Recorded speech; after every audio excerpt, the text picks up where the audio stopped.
Hello friends, I am doctor Sandeep बसी।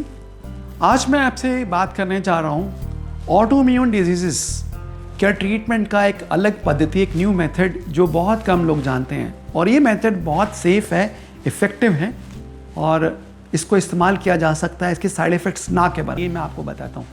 देखिए, autoimmune disease वो डिजीज़ हैं जिसमें आपका बॉडी का इम्यून सिस्टम आपके बॉडी के सेल्स को डिस्ट्रॉय कर रहा है। जैसे रूमेटॉइड आर्थराइटिस है, सोरियासिस है, ऐसे बहुत सारी डिजीज़ हैं। सोजॉन सिंड्रोम है जिसके अंदर आपकी बॉडी के सेल्स आप ही की बॉडी को डिस्ट्रॉय कर रहे हैं। इसके ट्रीटमेंट में अक्सर हमें इम्यूनोसप्रेसेंट्स यूज़ करने पड़ते हैं और या इधर स्टेरॉइड्स हैं या फिर कोई और ऐसी मेडिसिन जैसे साइक्लोस्पोरिन है, एज़ोथाइप्रिम है, इसका इस्तेमाल करना पड़ता है। और इसके बारे में हम we all know that immunosuppressants mainstay होते हैं, काफ़ी इंपॉर्टेंट होते हैं in the management of autoimmune disease. तो देखिए, एक नई ट्रीटमेंट जिसके बारे में आपको बताने जा रहा हूँ वो है high dose of vitamin D. जी हाँ, high dose of vitamin D autoimmune disease के लिए एक बहुत ही लाभदायक और एक यूज़फुल पद्धति है जिसके बारे में बहुत कम डॉक्टर्स जानते हैं। तो बताइए, मैं आपको बताता हूँ इसके बारे में कैसे ये हाई डोज विटामिन सी कैसे काम करता है ऑटोइम्यून डिजीज़ में। तो देखिए, डॉक्टर कोइम्ब्रा ब्राज़ील के एक डॉक्टर हैं और आज से करीब 20 साल पहले उन्होंने ये पाया कि मल्टीपल स्क्लेरोसिस जो एक न्यूरोलॉजिकल डिजीज़ है, इसका कोई ट्रीटमेंट नहीं है, जिसमें अभी हम काफ़ी सारे बायोलॉजिकल्स और इम्यूनोसप्रेसेंट्स का इस्तेमाल करते हैं और उसको पूरा कंट्रोल करना बहुत मुश्किल होता है। ऐसे पेशेंट्स में अगर हम विटामिन डी हाई डोज में देते हैं तो मल्टीपल स्क्लेरोसिस का जो सिम्टम्स हैं वो कम हो जाते हैं। तो इनकी स्टडी को डॉक्टर कोइम्ब्रा प्रोटोकॉल के नाम से जाना जाता है और मल्टीपल स्क्लेरोसिस के कई पेशेंट्स में दुनिया भर में high dose of vitamin D को दिया गया और उन्होंने ये पाया है कि मल्टीपल स्क्लेरोसिस जो नर्वस सिस्टम का इनक्योरेबल और बहुत ही डिफ़िकल्ट डिजीज़ है, उसमें बहुत फ़ायदे लोगों को मिलने शुरू हुए।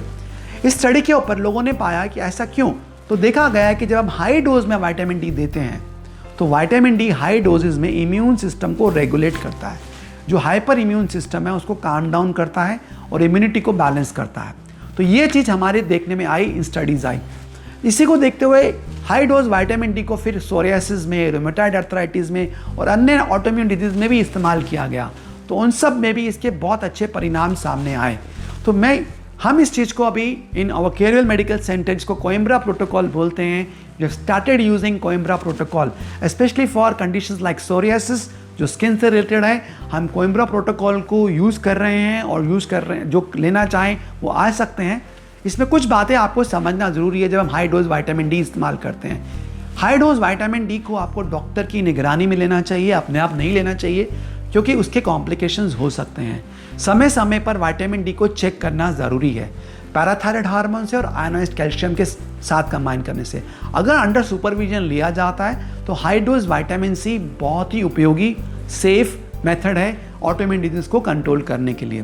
दूसरी चीज़, विटामिन डी आपके इम्यून सिस्टम को बैलेंस भी करता है। आप जानते हैं, इसका आजकल जो कोरोना का पैंडेमिक फैला हुआ है उसमें यह पाया गया कि जिन लोगों के विटामिन डी के लेवल्स लो हैं उनमें इसकी कॉम्प्लिकेशंस कोरोना की बहुत ज़्यादा है, और जिन देशों में और जिन लोगों में विटामिन डी के लेवल्स ज़्यादा थे, एडिक्वेट थे, वो they were protected from the corona complications of corona virus.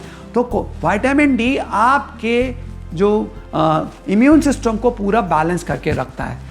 तो एक चीज़ और, अगर आप सोचते हैं विटामिन डी सिर्फ बोन्स में काम कर रहा है तो ये बात सही नहीं है। विटामिन डी का बहुत बड़ा रोल आज डायबिटीज़ के साथ पाया गया है। विटामिन डी की कमी डायबिटीज़ का एक बहुत बड़ा कारण है। विटामिन डी का जो डेफिशिएंसी है वो डिप्रेशन और मूड डिसऑर्डर से पाया गया है। अगर विटामिन डी का आपका नॉर्मल होता है तो आप देखेंगे कि आप डिप्रेशन जैसी बीमारियों से भी बाहर निकलने लगते हैं, आपके मूड्स बेटर होते हैं, आपकी इम्यूनिटी बेटर होती है, आपके बोन्स स्ट्रॉन्गर होते हैं, आपका ब्लड शुगर लेवल भी नॉर्मल बेटर होने लगता है। तो ये काफ़ी सारे फ़ायदे हैं विटामिन डी के। और सबसे बड़ा फ़ायदा जो अभी हम इस्तेमाल कर रहे हैं वो है autoimmune disease like psoriasis, rheumatoid arthritis and other autoimmune disease. So friends, if you have any of these diseases or you have any of your friends, please ask them to use high dose vitamin D under the supervision of a doctor, ताकि इन बीमारियों को वो control कर सकें without using any toxic medicines. Thank you friends, I am Dr. Sandeep from Carewell Medical Center.